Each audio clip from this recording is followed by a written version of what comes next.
Good morning. Thanks for coming. And I'm excited to share some data with you about how condition influences sexual signaling and female mate choice. Over the years, the variation in mate acquisition has been studied extensively, and it's amazing to see how many different ways and modalities are used in sexual signaling. A lot of these signals are condition dependent, carry costs, and are correlated with mating success. So the underlying traits of an individual contribute to condition, and then this pool of resources is allocated to different traits that contribute to fitness. Some of these traits compensate the cost and may also contribute to condition, like foraging. However, the sexually selected traits, that price isn't recoverable, making them inherently costly. So in the before here, T is allocated a small number of resources under natural selection alone, but after a period of sexual selection, allocation of resources to T increases drastically. And this increased cost decreases the allocation available to the other traits. There are a few assumptions associated with this idea, and that these signals are essentially energetically expensive to produce, and only the highest conditioned males should be able to produce these signals. And if we take this a little bit further, we see that conflicting selection on T via reduced viability but higher mating success, and now T is correlated with condition.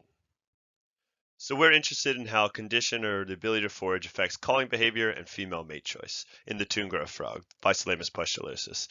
These are small neotropical frogs ranging from about 30 millimeters. They're long-term breeders, and they exhibit lek behavior. These frogs range from southern Mexico to the lowland rainforests of South America, and our study population is in this inset here in the canal zone of Panama. Túngara males make a multi-component call. First part is the whine, which is necessary and sufficient to attract a mate, yet adding a chuck to this call increases the attractiveness fivefold, and males can add up to 7 chucks at the end of their whine. And I'd like to play you a sound file of all 4 of the sonograms you see here.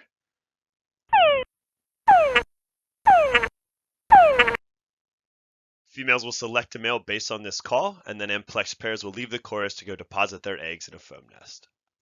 A previous study by A.J. Green showed that over the course of 5 nights, feeding has no effect on the number of males that stop calling or on the changes in call rate or call complexity. And if these males were released, fed males didn't return faster to the chorus, and they were not more likely to return than those unfed males.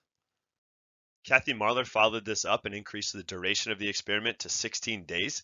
She had 2 mesocosms with fed and unfed males, and at the end of those 16 days, the food supplemented males were much more likely to call than unfed males. Because evidence suggests that food alters the motivation to call, we want to know specifically how that call is affected and if that effect is biologically meaningful. And we use the túngara frog because it's an incredibly well-studied system for over 40 years with a ton of data on mate choice and even predation-based sexual signaling. In our male calling experiment, we wanted to see how the call changes when condition changes, and we predict that acoustic parameters associated with mating would change. And in our female choice experiment, we wanted to know if those changes were meaningful, and we predict that females will prefer calls of males in higher condition.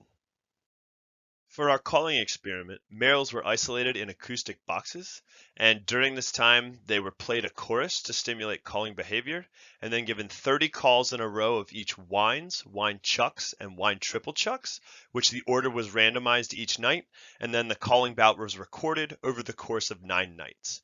We split males into 2 groups, fed and unfed. At the end of each night, fed males were given termites ad libitum, and unfed males were told to keep trying their best, things will get better. We then use Audacity and Raven Pro to measure specific acoustic parameters. The ones we looked at were commonly used in a mating context, so variation in these parameters tends to be found attractive or unattractive to females.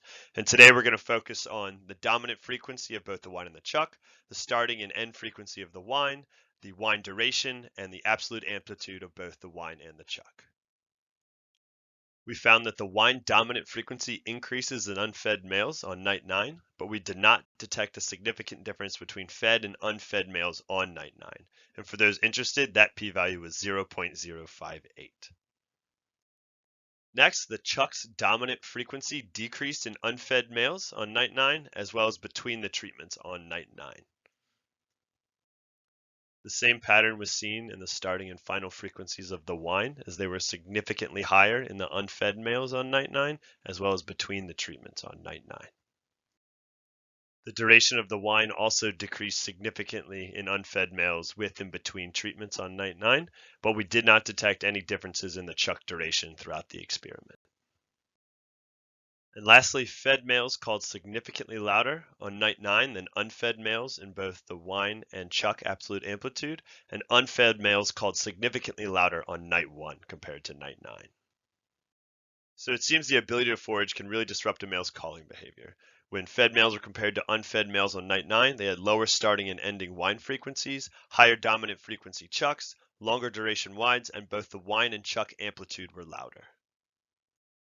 And comparing unfed males on night 1 versus night 9, we saw the whine dominant frequency starting and final frequencies increase, as well as the chuck dominant frequency decreasing.